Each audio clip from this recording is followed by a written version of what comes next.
Yo, what up, Scrappies? Sorry it's taken me a little bit longer than normal to get this episode out. This episode was actually recorded, God, nearly like 2 weeks ago, but you know how it is. December and life and shit just got so fucking busy. So here it is. In the meantime, there was also an anti-Semitic attack in Australia, in Sydney, where I'm from, where a number of people were killed by a number of people with guns. And yeah, I didn't know what I wanted to say about it. I still don't. So we will maybe dive into it more in another episode. But all that to say, my heart is with the families and communities affected by that attack, in particular the Sydney Jewish community.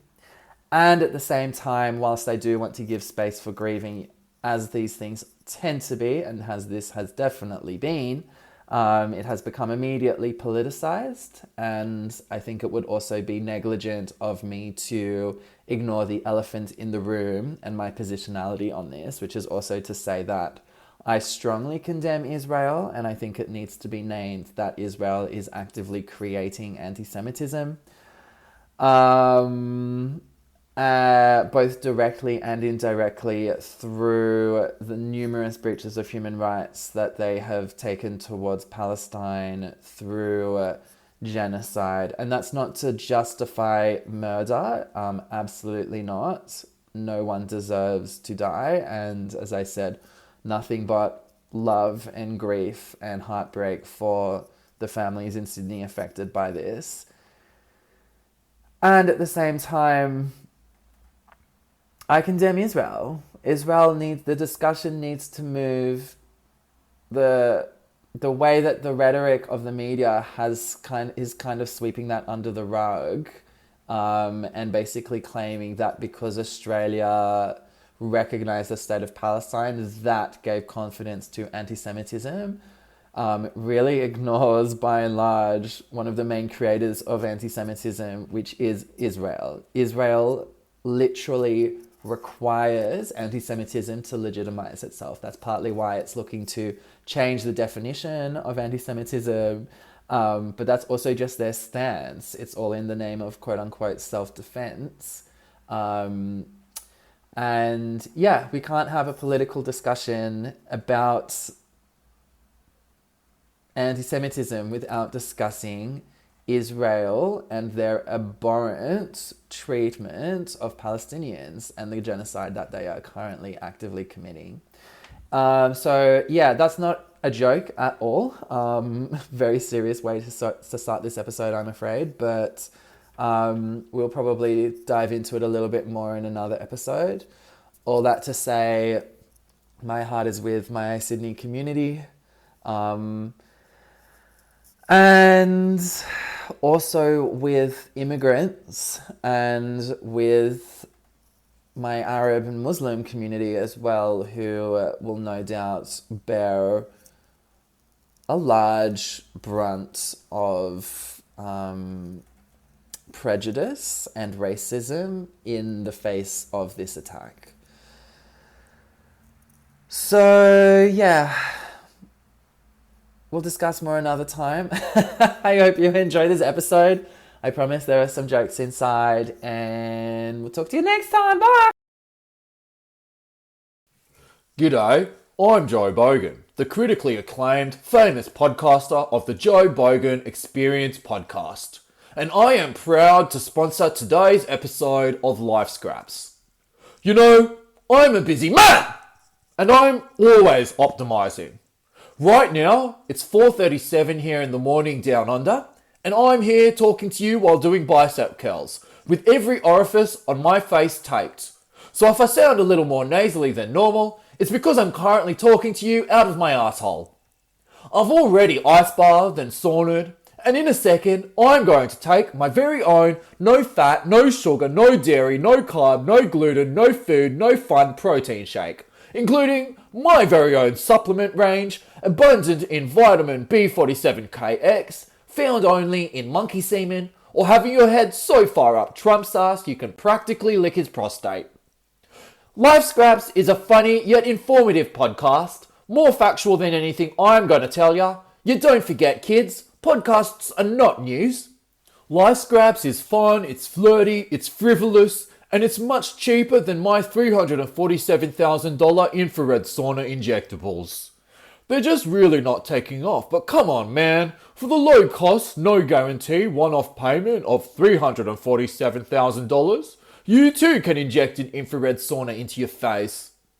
Anyway, sit back, relax, or walk, or whatever you're naturally doing. There's no need to be optimizing here. It's time for Life Scraps with Mickey Byrne, so enjoy the show. Thank you, Joe. We love you.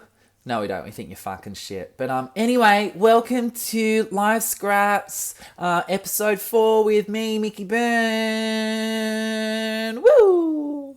And today was the first episode we have had a sponsor. Woo! And yeah, if you have something you want to sell on the podcast, please send me a message. I'm very open to sponsors. The Scrappies are a very loyal audience who will do whatever I tell them to do. Maybe I should just start selling Amway on here. Who needs laundry products and energy drinks? I have something for you. I did actually start selling Amway for a while, FYI, a long time ago. Fell for that pyramid scheme, rang all my friends, left messages, and I just discovered an amazing opportunity for them to make loads of money. Yeah, maybe we just need to bring that back. Maybe it's time for round 2 Amway here on Life Scraps. So, welcome to the Pyramid Scream. The Pyramid Scream that is Life Scraps. And yeah, if you have something you want to sell and you're interested in sponsoring the podcast, please get in touch with my producer, which is me. And let's have a chat. And yeah, welcome to episode 4 of the podcast. Yay! PS team, by the way, I've also had some of you. Oh, also, actually, let me start. My mum wants to let you all know that she hates the podcast. She thinks it's an absolute brain fart. Hi, Mum. And she also just wants me to clarify that actually it wasn't tradition for us to sit around at Christmas and just swap invoices with each other for presents we'd bought for ourselves. Although I do remember that happening one year, but that wasn't every year. I did have a normal childhood, and Santa did also bring us presents, aka Mum/Dad. And yeah, I had a great childhood, so we love Mum. We love you, Mum. She also thinks these episodes are too long. But yeah, I'm not going to listen to her on any of that. So yeah, I had a normal childhood. I'm normal, okay? Normal. We love Mum. And yeah, I also have heard from some of you that you're finding these episodes really informative, which is really, the whole point. Like I'm here to educate you all. So I'm glad that you're finding them super informative. If you have any topics you would like me to discuss, send them my way. I've had a few requests to actually turn this into video. How like all podcasters these days, they have like 4 cameras set up, and then they're sitting on a couch somewhere, and then they post videos about it on Instagram. And yeah, a few of you are like, you need to do this. And I'm just like, people, it's a fucking podcast. The reason it's a motherfucking podcast is so I don't have to do my fucking hair. Like, I don't want to be doing video. If I wanted to do video, I'd start an OnlyFans or something. This is so not my vibe. And actually, maybe I will. How about this? For the first 10 people who subscribe to this podcast, you'll get a cheeky nip slip. How about that? But yeah, people, the whole reason this is audio and not fucking video is so I don't have to do my motherfucking hair. Otherwise it wouldn't be a fucking podcast. I'm currently sat here in a face mask, drinking a cup of tea. I look hideous. I look absolutely hideous. Messes all over the place. Haven't had a shower. And partly I blame my hippopotamus neighbours because they woke me up again, and I haven't had 8 hours sleep since I left London. But I'm in the process of moving and finding a new place to live. So if you have any recs, if you have any leads, let me know. Also potentially maybe in the market to get a bigger place, move in with some friends, because I actually don't like living by myself. I actually do like living with other human beings. I think it is pretty normal for us to live with other human beings as a human. But yeah, I don't even want to be a podcaster, FYI. Like, I just, like, I don't know, like, I'm not here, like, I don't know. The reason I'm doing this, in case you didn't know, is just because it's really fun for me to, like, practice telling jokes, even though a lot of it is just ad lib and me just kind of talking into the microphone. But it's good practice for me, and also it gives me, first of all, a way to promote my book. So if you're out there as a publisher and you want to publish an amazing book, look no further. I have it for you.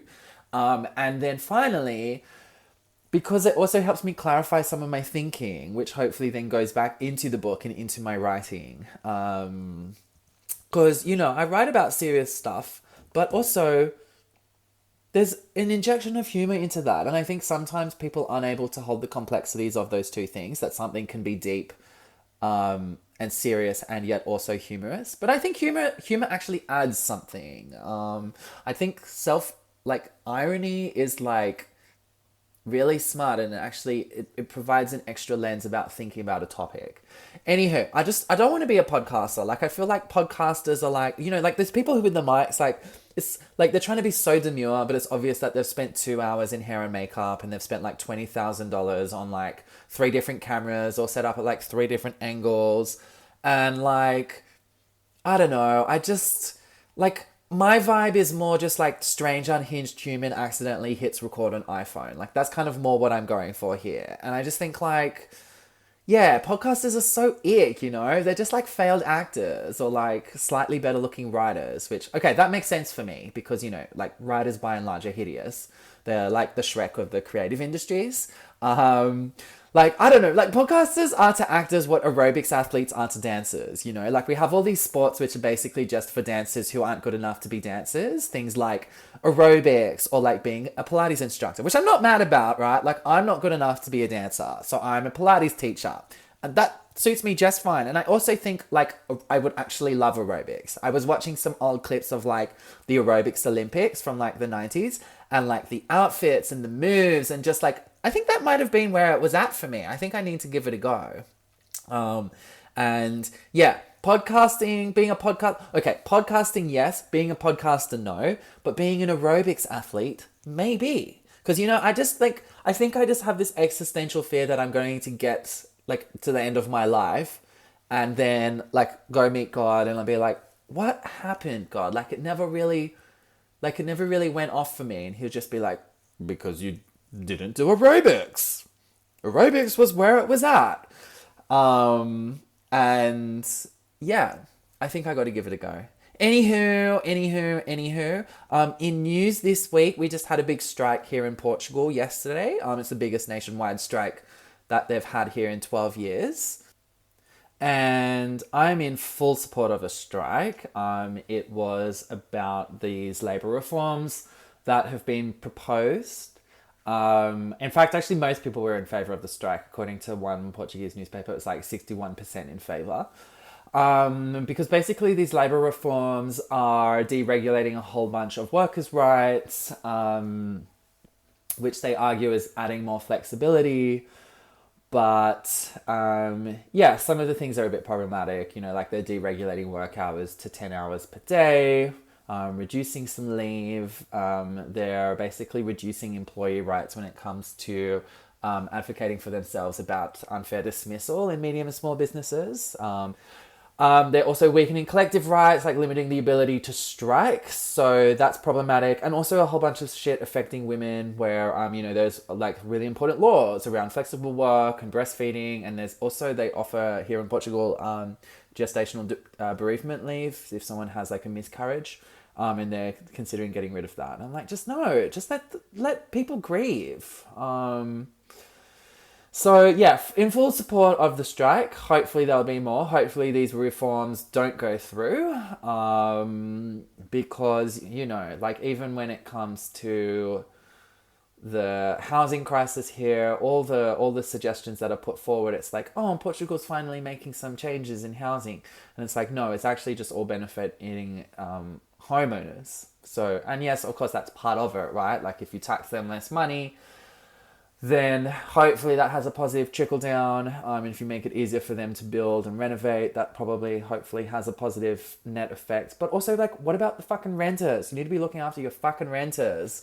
And yeah, the centre-right government, basically, because they are a minority government, have had to work. They basically keep aligning with the far-right government, which obviously isn't something unique here in Portugal. And, you know, like, the US politics has, like, literally just said in their foreign... like, their basically their new document for... how they're going to manage, like, international relations is basically that they're going to continue supporting far-right movements all around Europe because they no longer ally themselves with the European Union, and actually it would be favourable to America and also to Russia if everywhere became pro-nationalist and the EU collapsed. And yeah, I think that is just generally, that is a very, unfortunately, a very possible real fear. So I have no jokes about this, unfortunately, but sometimes it is important just to share some news. And yeah, Mum, that's not a brain fart. Put that in your pipe and smoke it. Jokes, Mum doesn't smoke. Anyway, also in news, we have Eurovision is in the news, which I'm just so fucking sick of hearing about Eurovision. Who the fuck gives a fuck about Eurovision? Like, yes, I'm all for the European Union. I mean, the European Union is problematic to some extent, right? Like, I don't think it's like the perfect fix, but I believe in the mission of the way that it's been able to bring countries together, and not be divisive. Like, there's a way, like, it's amazing that so many countries are able to come together and govern together when there's so many different languages being spoken. And so many different, like, cultural influences and things. I think that's quite amazing, you know? And I think a lot of politics, particularly being driven by fascist governments, is to break that up, because that is the real threat to fascism, is collaboration across difference. Anyway, and having said all that, like, maybe Eurovision is a vision for the EU, but I don't fucking think so. The Eurovision's a piece of shit. Like, let's just leave the Eurovision behind. Who the fuck cares? In news this week, 4 countries are boycotting it because Israel is being allowed to compete. And I mean, just like, fuck, Israel shouldn't be there. Australia shouldn't fucking be there. All countries should be boycotting this thing. It's just like such a distraction, right? Because now all my algorithm is just so busy with this Eurovision news that everyone's too busy with Eurovision to actually cause uproar about the fact that Israel has breached the ceasefire like nearly 600 times since the 10th of October. That's according to Al Jazeera. Of course, if you look at Western media, it's much less. But at the end of the day, they've breached the ceasefire and the genocide fucking continues. And instead we're arguing about whether or not they should compete in a fucking singing contest. Like, it's just misplaced attention, which seems to be the role of the media these days. It's just misplaced attention, purposely misplacing people's attention while other shit happens. Anyway, who the fuck watches Eurovision, really? Like, I feel like Eurovision is how you tell who your friends are a little bit gay. I mean, I shouldn't say that, because it's not like they're a little bit gay. It's like there's the LGBTQIA plus spectrum, and then there are Eurovision fans. Like, Eurovision fans are like the gay leprechauns at the end of the gay rainbow. They're that gay. They're gayer than like a priest's mouth around a glory hole. I'm thinking about Usher. These are my confessions. Finally a church I can get on board with, though. Wink, wink. And I just think, like, fuck, you know, Israel claiming, maybe I'm going to lose some listeners because of this, but, like, fuck, I'm so pro-Palestine. I'm so pro-Palestine. Like, what we are witnessing is a genocide. It's completely fucked. Absolutely fucked. And, like, Israel continuing to claim self-defense is, like, me getting up on this podcast and telling you all you're talking too much. Like, just like, shh, stop fucking talking. I need to keep talking to shut you up. This is like self-defense because you're all talking way too fucking much. And like, no, it's complete fucking bullshit. We can see it. We can see it on our phones every day. That is just like a complete lie, and you're killing people. You're killing children. You're fucking killing children. And I just think it's so disgusting. It's so sad. It's so disgusting. It is just like an absolute abhorrence of humanity. And free Palestine. Anyway, yeah. Also, like, what is Eurovision a vision of? I mean, just like one ABBA was enough, yeah? Can we just like stop pushing like the gay ABBA agenda? We don't need Disco Bell Sleeves to make a comeback, you know? Like, I don't know, it just feels like less of a vision and more like an amnesic memory fragment from like some gay little old Swedish man with Alzheimer's. Like, the moment is over. Like, we've moved on. Move on, Sweden. Move on. Move on. Move on. I know like ABBA is like the only international export that you've had, and like, besides IKEA and Kygo, and both of those are literally like the definition of beige. But like, move on, you know? I don't know. Like, Sweden feels like the one place in the world where people would still wear Disco Bell sleeves unironically. It's like, Sweden is like the Bathurst of Europe.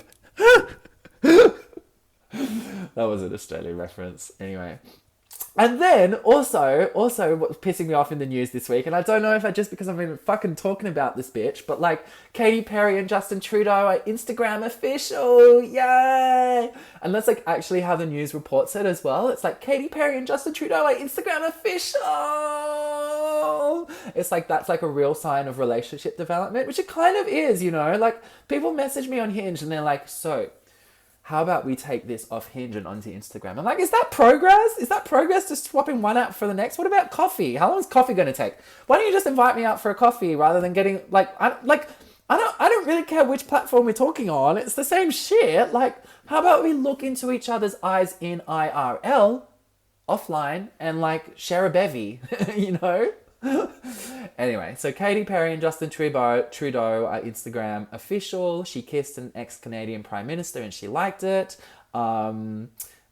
She took this new man to be her lawful wedded selfie partner. And yeah, I just bet she's not feeling like a plastic bag right now. And yeah, well, I mean, as for Justin, firstly, I love the comments because all the comments are like, what? Justin isn't gay? And I just think, like, Justin has never been able to relate to feeling like a plastic bag because, you know, he was the son of a prime minister, comes from, like, a shit ton of privilege, and, like, his lips have only ever touched gold. Anyway, so, yeah, I just, like, I'm trying not to make Pilates my whole personality, but I do have to just talk about my Pilates Christmas party, which was this week, which was on Tuesday, and it was fucking fun. Yeah, I'm having such a good time. Like, everyone there is an absolute ledge. Because, you know, like, from the outside, I'm like, how am I ever going to be in this Pilates world? It just looks so impenetrable and ridiculous. And then actually, like, everyone's, like, a creative, like an actor or a dancer or, like the whole party, like, our Christmas party, right? Like, you know, we just had this beautiful dinner, like late dinner, and then people just playing music, and then there was like upside down twerking, there was voguing, there was like, you know, one of the Pilates teachers is an ex-showgirl, she's like doing the can. People like salsa dancing, people doing Brazilian funk, like so much is happening. And then like, because we're all visions of health, we're up on the rooftop like smoking cigarillas and then coming back down to get our twerk on. And it's just like, I don't know, for a room full of Pilates instructors, there was not a neutral pelvis to be seen. And it was just so fun. And I just think like, you know, my Christmas party being this versus like a normal work Christmas party where, I mean, I'm sorry if you work an office job. I don't know how you do it. Like, it's just like, I just imagine like work conversation is like, just like, I'm just imagine being like at the printer or like going to get a drink and then like being stuck in conversation, you know, like Bob from finance comes over and he's like, hello, Susan, how was your weekend? And then Susan's just like, it was good. And then she's like, how was your weekend? And Bob was like, it was good. See you later. And it's just like so boring, you know. It's just like the personality of a piece of plain burnt toast, like just like a stale piece of multigrain that's not quite toasted, and like the bread's been eaten, so it's just the crust. And it's just like, I don't know, this is just what like my experience and my like working in corporate spaces feels a bit like. And thank fuck, I was never at a single moment where I was like going for the chicken and be like, oh fuck, Susan from accounting's at the chicken. I'm gonna be stuck in like the most boring conversation in the world. Like that just didn't happen at my Christmas party, you know? Just like, I don't know, slap something on that personality, bitches. Like a little bit of butter or Vegemite or like just like a little bit of some weird kinky shit, like, I don't know, armpit fetish or something.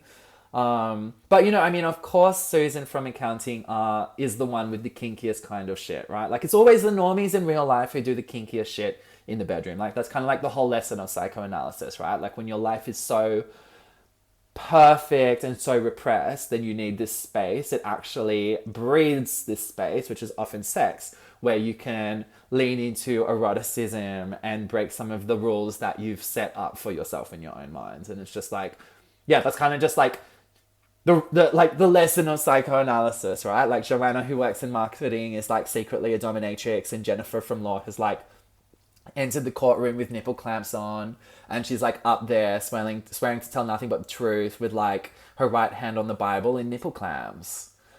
I'm sorry, that was a priest joke again. And yeah, I don't know. I just think like, yeah, just I'm so grateful to not work at a place where I have to go to these lame Christmas parties where everyone's just like so vanilla. They put the vanilla in Vanilla Sky Airlines, you know, like Vanilla Sky Airlines PS is like a privately owned airline to try and increase tourism to Georgia, which, I mean, if you didn't get that joke, you're probably just not one of the 4 people who've been to Georgia. And if you are one of those 4 people, by the way, and you're listening to this podcast, welcome, or as they say in Georgian, Mogel Salmabit. Please do like and subscribe and leave a review. My goal for 2026 is for this podcast to be the most downloaded podcast in Georgia. Madlaba.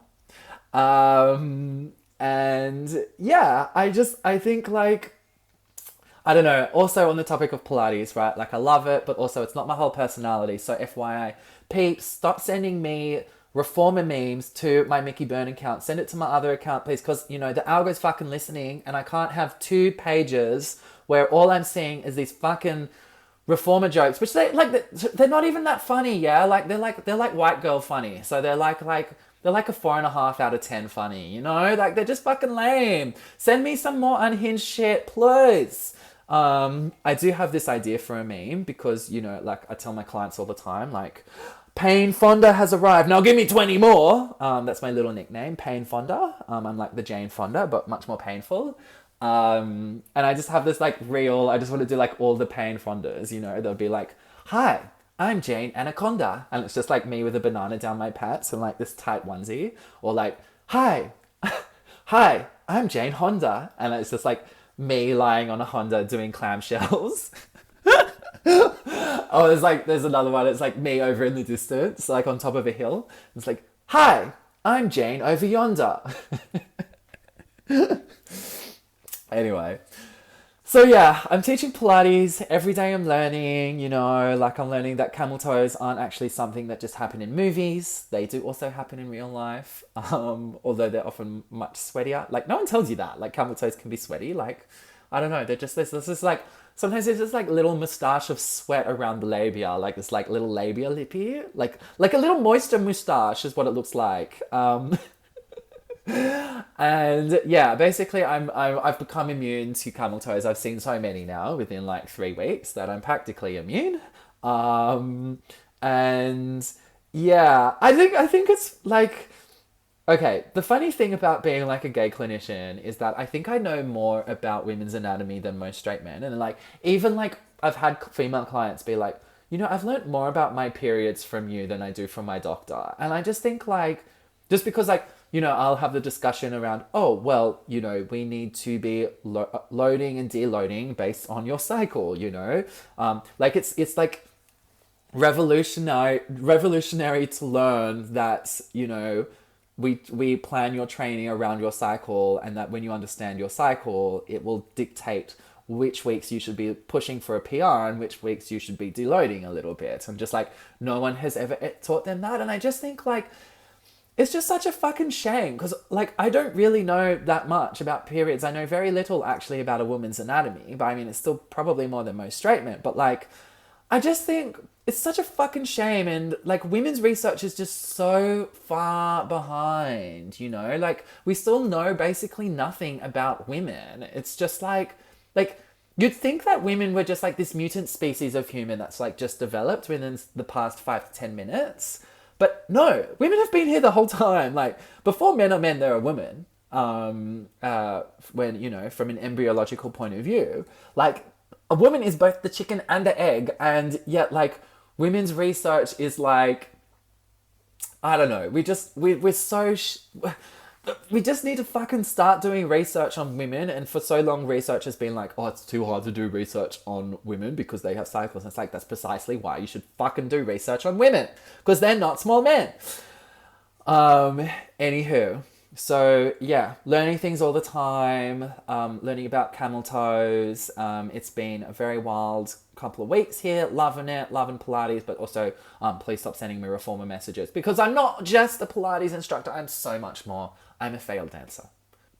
I am the world's first rider with good posture. That is my hashtag, the world's first rider with good posture. And that is me. Anywho, what else are we here to talk about? What's been happening for the pod this week? Well, pod. I think that, you know, I've been thinking a little bit about love because I've been editing my book. And yeah, I'm trying to ascertain, like, what the fuck am I actually trying to say, you know? Kind of important to do a little bit of that thinking around, like, why have I written a whole fucking book? And it's like, that's why I wrote a whole fucking book, because I'm not quite sure yet what I'm fucking saying. Can't sum it up in 100 characters or less. It's no tweet, let's just say that much. And yeah, like, the book does deal with some serious themes, but, like, a big part of that is love. And so I've been thinking about love this week. And I just think, like, that's part of the problem, right? Like, that's partly what I'm saying in the book. It's like, love is one of those words that is kind of, it's a very much a signifier, in the sense that it is a bit of an empty container and that we have so many different definitions, and, like, it can be hard to know what does someone actually mean when they say they use that word love. Is it a feeling? Is it letting someone exist as they are? Is it a merging with someone? Like, what is it? Like, we just, like, even philosophers cannot agree on a definition of love. And I don't know, I just think that, when it comes to communicating with people, love isn't that useful as a language. I mean, it is and it isn't, right? Because I think, like, okay, so I think as a coach, it's extremely easy to have unconditional love for people. Like, you learn that, like, my whole working profession has just been basically, like, sitting across from people in reverence of them with complete unconditional love. Like, when you're a coach or a healthcare practitioner or a therapist, like, you just want the absolute best for that human being. That's so easy. And yet that doesn't necessarily, it's not enough. That's not enough to make a relationship work, because love is unconditional, but relationships are conditional. They're about people with conditions, with histories, with traumas, with expectations, with boundaries, with triggers, trying to make something work together. And I think sometimes the language of love actually gets in the way of communicating more precisely what you actually need or what you're actually looking for in relationship. And love becomes, like, this bit of, like, this fantasy theme where we just fall back into tropes all the time, around what society has taught us about it. And anyway, I'm not negating, like, I'm not, like, criticizing the feeling of love. Like, the feeling of love is profound and beautiful and, like, one of, like, the most deeply moving human experiences we can have. And that's very easy to tap into. You can tap into that without even being in a relationship with someone. You know, love to me, my definition is very much in about connection, right? Like, you can be in connection with the trees, you can be in connection with yourself, you can be in connection with your friends or with your family or whoever. But I do have to say, I was also thinking about RuPaul, because, you know, gay, and I just think like I just like, you know how he has that quote? It's, oh, I just misgendered RuPaul. What? I don't know. What do we refer to them as? Anyway, I don't actually watch RuPaul's. Actually, funny story. I was cast this year to be on RuPaul's Down Under because they were filming it here in Portugal, and I can't tell you too much about it. But let's just say I said no, and like just like if you've watched RuPaul's Down Under, like the budget was all of like, is like $5 a day, and you know, they were going to pay me like 24 cents for a day's work of degrading work as well. Like if you've watched the Down Under one, it's like, it's so unfunny and like horrible, and just it's just so ick, so ick. I only watched it like when they sent me the casting, like and they like sent me like like the role and stuff, and we were negotiating. I was like, fuck no, I'm not agreeing to your terms. Like this is practically like slave labor, degrading slave labor, and also like maybe you should hire me actually as a writer, because the writers on the Down Under version are so unfunny. So unfunny, so unfunny. As I said, budget of like $4, you know, like you couldn't even afford a strong flat white is basically like the budget of that show. Anyway, sidetrack. But you know how he says, if you don't love yourself first, how the hell are you going to love anyone else? Well, I actually think like, well, RuPaul, very easily. Because, you know, it's actually easier to love other people in many ways than it is to love yourself. And actually we learn love in relationship in many ways, by learning to love people and then reflecting that back to ourselves. And, you know, I also think about the people who I know who are the most themselves, who are really fully embody something very authentic and courageous to them. And they're also like often more likely to be single. And I think there's something in that too. Like there's a way that, you know, chicken or the egg, but people who've spent a long time being single have really spent a long time discovering who they are, and they kind of embody something a bit very authentic and very individual. And I don't think that necessarily means that will set you up for finding love. In actual fact, I think that maybe would get in the way of you possibly having a relationship, because love is also something we project all over. And I just think like, you know, because there's like there's an aesthetic about love and romance, right? Like people project themselves into it, and that exists not just in terms of like storyline, like language and plot, but also character. And there's also visually this aesthetic too. And it's why like, you know, the cutesy, arty gay boys who don't actually really have a creative practice, but like work adjacent to creative industries, like in production, or like creative directors. Don't at me, creative directors. I actually have no fucking idea what you do. But there's loads of you here in Lisbon alongside DJs. But like they're adjacent enough to be creative, so they're like cutesy yet still digestible, because they're not going to confront you with their own opinions. Like these are the ones who get all the dates, you know, and they're like, they build a little mystery into their profile. It's a lot of like aesthetic pictures, but like, I don't know what, not much depth. And then they just like paint a little bit of a sad boy aesthetic, and like off they go. And then people who actually have opinions, like I think people get a bit wary, because it's harder to, there's a way that love is like a taming, you know, and we project ourselves into it, and it can be harder to project ourselves into that when that person is really authentically themselves. And yeah, I'm just like, I don't know. I believe in love. I experience love every single day. You know, I have so much love for people. But I also just don't discriminate. You know, I love my clients. I love my friends. I love my family. I love my lovers. I try to love everyone that I come into contact with. I don't always succeed. I sent very angry messages to my fucking hippopotamus neighbors this morning. Didn't love those hippopotami. But yeah, we have a lot of ideas about love, and it is like, what the fuck is it? What the fuck is it really, you know?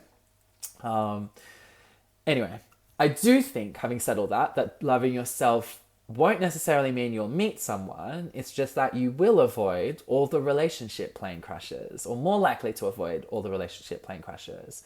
And just like air travel these days, relationships are crashing left, right, and center as well. And it's, like, I remember when air travel used to be clean, right? And like air travel's gone so downhill. Remember, it used to be clean. You didn't used to not have to pay for a glass of water, and like the flight attendants were sassy, but they still brought you gin and tonics. Now it's just like a piece of shit. You're never quite sure if you're going to land safely on the other side. You're sat on the tarmac for an extra 2.5 hours before you leave anywhere. There's rubbish everywhere. You're paying for water. And I just think that that's like a real good analogy for dating these days. Like dating has become a bit this, dating is like air travel basically. And just like the great decline of air travel is dating. Like in the 60s, they used to travel and then have like lounges and shit. That was dating back then, but now it's just like every flight is like a Vueling. You're practically like pushing the aeroplane up off the runway into the air. And I think like the other thing about love, right, is love is also a bit of a drug. And the thing about it is that you're never quite sure what you're taking, right? Like, it's like, love is like having a bag of Coke and a bag of Ket in your purse, and you're not quite sure anymore which one's which. Like, I'm sure people can relate to this. Only like love is like having GHB and heroin, and you're not quite sure. But they're going to have very different effects, but if you take them. But the other thing is, you don't get to decide which one you're taking or when you're taking it. It will just, boom, you're now on it. And so, like, I get it. I get why people are, like, dating AI boyfriends. Like, there's this whole movement on the internet. People, like, marrying their AI lovers and stuff. And, like, I don't know. I saw this one the other day that my friend sent me. And it was, like, this picture of this woman eating pancakes. And she's like, I just feel... I woke up, had the worst morning. And then my boyfriend, Arthur, in brackets, AI, made me pancakes. And now I just feel so much better. And I'm just like...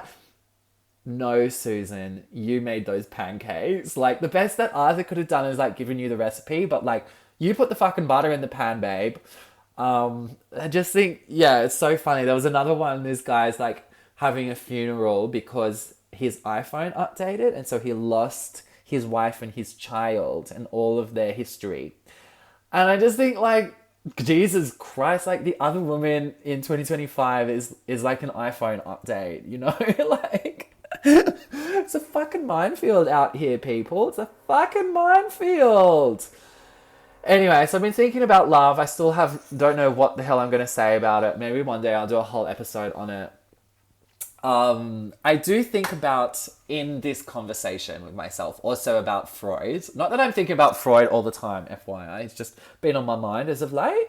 But, he has this quote about, like, most people do not really want freedom because freedom involves responsibility, and most people are frightened of responsibility. And, yeah, I think that is true. And, like, I think that's also what drives people into relationships at times. But it's also not... But I think we need to be careful there, because it's also not to pathologize connection as well. Because I think that is kind of a flip side of therapy, is that modern day psychology and therapy has kind of all been built on the back of Freud's shoulders. And, Freud's whole thing is about, like, truth leads to freedom. And the basis of therapy is learning to self-govern and be self-responsible and self-accountable, because to Freud, this is the pathway to freedom. It's like the limiting factor of freedom, right? Like, most people don't want freedom because freedom involves responsibility. So learning to be accountable to yourself and be responsible is the way forward to freedom.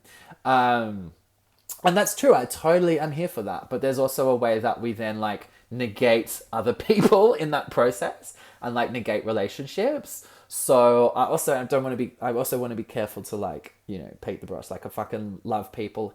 I'm here for them. I think they're amazing, unless you're the hippopotami living upstairs. Everyone else, you're fucking amazing, except men. So yeah, just the girls, the gays, and the theys. You're fucking incredible. Unless you're like Hillary Clinton, in which I hate you. Yeah. Anyway, so that's kind of like just my thoughts on love. What else has been happening for the pod? Whew. I did have a thought I wanted to share that was happening for the pod this week. What was it? I can't remember what it is. Cannot remember. But yeah, I think that's a wrap for today, team. I think that's like enough. So yeah, that's about it for today. Thank you for listening. I'll see you next time. If you have something you want me to shout out, please reach out to me. And we'll see you next time on Life Scraps. Bye.